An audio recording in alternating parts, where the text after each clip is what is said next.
start with a story.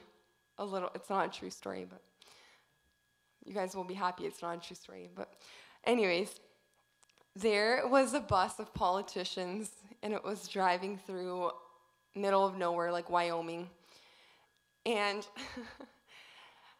there's nothing around, no gas, nothing. It's slippery. The bus spins out of control, and the politicians' bus crash. And the farmer comes out, Farmer Joe comes out, and he looks, and it's just a wreck. So he buries all the bodies, and without thinking much. And then he was devastated, of course, but never mind. 3 days pass, and then the police come, and they're like, we heard that there was a bus that went missing, and it crashed here. And he said, yep. And he said, well, what'd you do? And he's like, I buried all the bodies. And he's like, oh, did you have a coroner come through? Were they all dead? And he said, well, some of them were, saying otherwise, but, you can't ever trust these politicians. They always lie. So it's just kind of like a little silly story, but it goes along with the perception that politicians are always lying, and this kind of cliche, I guess, that we know about politicians. And with that story, I just want to ask you guys to think about how we can perceive people like politicians, right? And how the world perceives them. And then I want you guys to think about how the image is, and I want you guys to think about how people might look at Christians. And do they look at Christians that same way? Like, oh, those people, they're just hypocrites, or those people, they're just, they're just living a life and, nothing good to say, pretty much. And I just want to challenge you guys. Everybody wants to be viewed as good, or to be viewed as that they're doing something honorable, that they're doing something with a good intent. And I truly believe that's what our church is doing. I believe our church is doing it not for our benefit, but it's doing it for, we're doing these services. We're coming here to preach the word, to save those that are lost. It might be somebody's first time hearing it, and we want to be here to speak the word so people know the truth. And maybe it won't impact somebody in this room, but where you leave this room, where after you get encouraged, after you hear the word, after you go home and read the word, and feel compelled on your heart to share with people, that's where the real change happens, and that's where the church is really operating, is when you leave this place. And with that, I just want to go ahead into my sermon, and we're going to open up Philippians 2.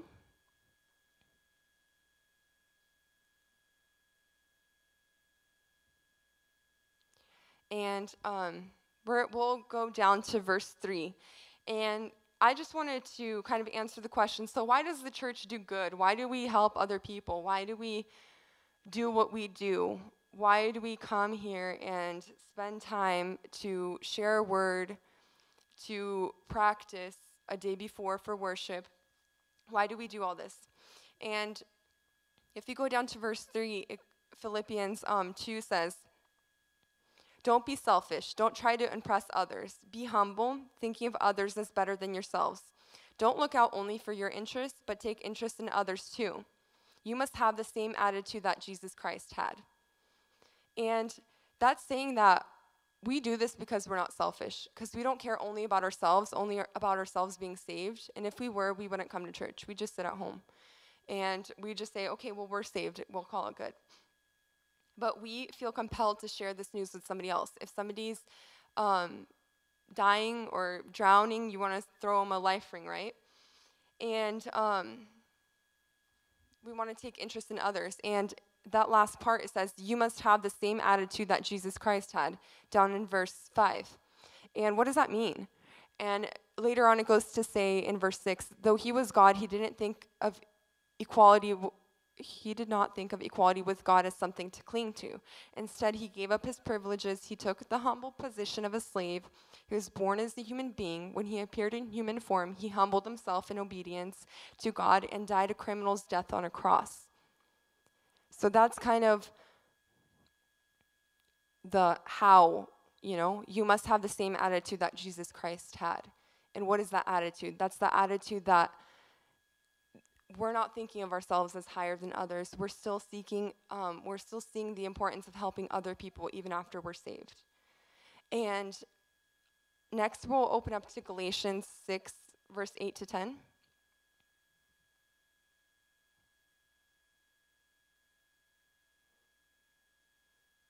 Okay, and it goes on to say, those who are taught the word of God should provide for their teachers, sharing all good things with them. Don't be misled. You cannot mock the justice of God. You will always harvest what you plant. And this is where I want us to focus. Verse 8, those who live only to satisfy their own sinful nature will harvest decay and death from that sinful nature. But those who live to please the Spirit will harvest everlasting life from the Spirit. So let's not get tired of doing what's good. At just the right time, we will reap a harvest of blessing if we don't give up. Therefore, whenever we have an opportunity, we should go do good to everybody, especially to those in the family of faith. And that's saying right there that even though the Bible acknowledges that we might get tired of doing what's good, you might get tired from operating out of selflessness. And it's saying that you shouldn't grow tired of this, but at the right time, we're going to get a harvest of blessing if we don't give up.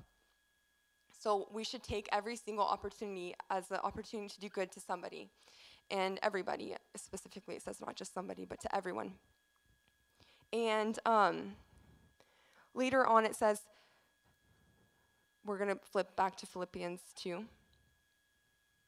And so we kind of talked about why we do the good, why do we help others. Even though we're already saved, we're good. We can move on. We do that because out of a selflessness that Christ had, and we want to emulate that. And point number 2, where does the desire or power come from to do good? So Philippians 2, if we flip down, it talks about God coming down on the earth and dying. And then verse 13, for God is working in you, giving you the desire and the power to do what pleases him. So where does the desire and power come from? It says right there, God is working in you, giving you, so God is working in you and giving you this desire and the power to do good and to do what pleases him. So that's where your desire and your power is supposed to come from. It's supposed to come from God. And if we open Colossians 3, verse 23. Colossians 3:23. Who's there? Almost.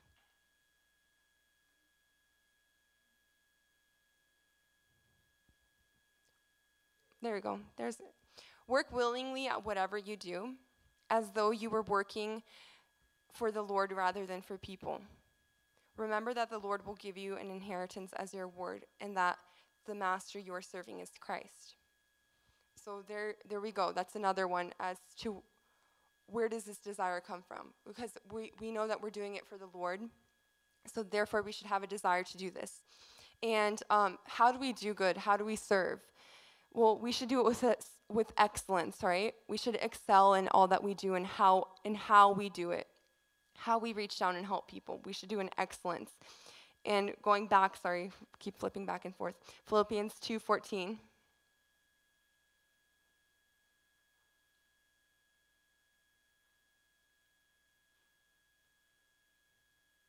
Let me see here. Who's catching on to what I'm saying here?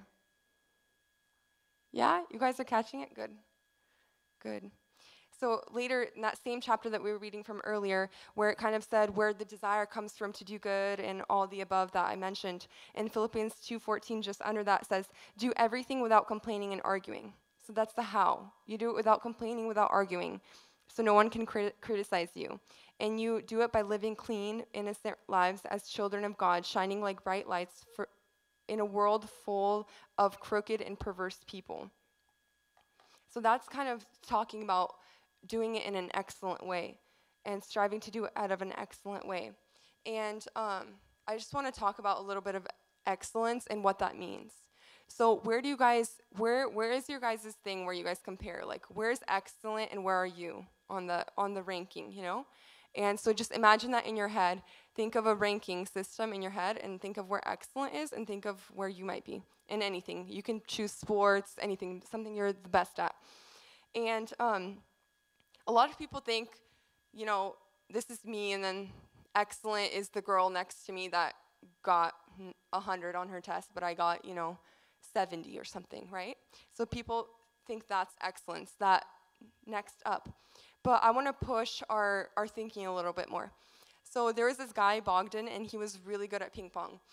And everybody was like, whoa, you're so good at ping pong.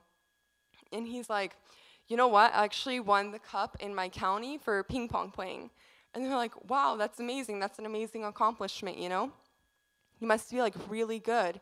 And they're like, do you think you're going to go on further? And he's like, well, the more I've kind of started to play, the more I've started to train, the more I realized actually how bad I am. He said that after he won this county's cup thing, he went to kind of compete for the state. And as he was training and as he was playing against these people, out of the state, he ranked like number 200. And when that compared to the country, he doesn't even at all qualify for like the lead country's best ping pong players, And so some people might think your excellence is right here and you're right here, but we have to strive for more. Like that guy Bogdan could have stopped training because he was like, oh, I won the cup in my county, I'm better than all the people in my county for ping pong, But he didn't stop at that. He kept looking at how to be excellent, how to excel, and how to be better and how to improve himself. He could have just stopped training and he probably still would have been the best for, maybe a year or so if he just stopped training, but pretty soon he would just lose that altogether and lose all the skills that he learned getting there. And a lot of the times as we're doing something good or as we're kind of pushing out of the boundaries, other people are going to say, oh, why are you doing that? Why are you picking up garbage when that's not your job, But you're doing it because you're doing it out of excellence. You want to leave the place better than you left it, and you want to set a new standard for people. And if everyone's just doing bad, in the workplace, you don't want to be like, oh, just giving into that. You want to be better than that. Like an example, would you want a surgeon operating on you who he graduated in 1980 from his surgical class? And while he was in surgical school, he was the best at appendectomies. He was the best at taking out appendixes. And you hear that he has an operation on you tomorrow, but he's been retired for 20 years and he decided to come back. You're getting appendectomy, so you're getting what he was the best at 20 years ago, guys. Would you guys trust this guy? Yeah, exactly. You guys wouldn't trust this guy to take out your appendix because he's been out of practice for 20 years. Even though he was the best at it at one point, he's no longer excellent at it. Probably a new graduate is probably more excellent than him, honestly, because the equipment all changed. But anyways, we need to never mind those people who say, you're good enough, you could just stop, and seek excellence. And in order for us to be excellent as a church and as a team, we need to think about how we can collaborate and work together as a team. And with that, we need to be able to have open communication for correction or anything else, and that's part of excellence. Part of excellence is being able to be humbled to receive correction when you need it. If Bogdan's playing ping pong and he's the best in the county, but somebody comes up, he's a state trainer, and he says, hey, you really got to work on your backhand swings. You're actually not doing that right. It might have won you the county cup, but it's not going to win you the state cup. He could say, you know what, I've won one award with this way, I'm going to keep doing it this way. No, in order for him to be excellent, he needs to humble himself and listen to what the coach is saying. And that's same with us. We need to be able to accept correction from other people, but also praise other people where they deserve it. And in order to reach the lost, which is our vision and our goal, we need to be on the same page and realize that we're all adding something to the team. And another little example of, being unified towards a vision and being excellent and doing something all in one accord. The thing is that all of us have to strive to be excellent in what we do for all of us to reach the same goal. And an example, who knows what dragon boating is? Has anyone seen dragon boaters? No? On Lake Meridian, I've seen him a couple times training, and I actually got recruited to be on a dragon boating team back when I was in high school, like UW, because I was tall, and I guess they knew I was tall or something, I don't know how. But my sister got it, my other sister got it, so it was probably just something, I don't know. But we always got recruited for this dragon boating team. And what it is pretty much probably like 20 people long, I don't know exactly, maybe 15 people, 15 rows, and it goes by twos. And it's a really long, almost canoe of a boat. Each person has a paddle. and there's a drummer in the front. So the drummer beats and keeps the beat going, and all of the people have to row in one accord in order to get to the purpose. And so what do you guys think? Is it better to paddle but not on beat, or not paddle at all? Yeah, which is actually surprising, right? You would think, okay, well, I'm still adding something, even though I'm a little bit offbeat. But did you know that that actually hinders the whole boat? So if everybody's at one accord, they're all breaking the water, they have to be on beat. The drummer gives certain beats to break the water at first because there's surface tension, and the boat is kind of like stuck in a hole. And so the first kind of paddles are small and steady, and then as the drum picks up after you break the surface tension, you have to row harder, and you're at the peak. You're probably like doing you're doing 2 rows a second. So you're going really fast. You're rowing like that fast. And if you're off beat, it's better not to row at all, actually, because if you're off beat, you can actually like be brakes for the boat that's cruising at this speed. The friction is adding like a reverse to it, versus just not rowing. So it's better to be cargo than to be rowing off beat. And what I'm saying with that is we have to make sure that we're all rowing, and that we're rowing on beat, and that we're being excellent in what we do, and that we're listening to leadership and the vision in order for us to achieve something really great.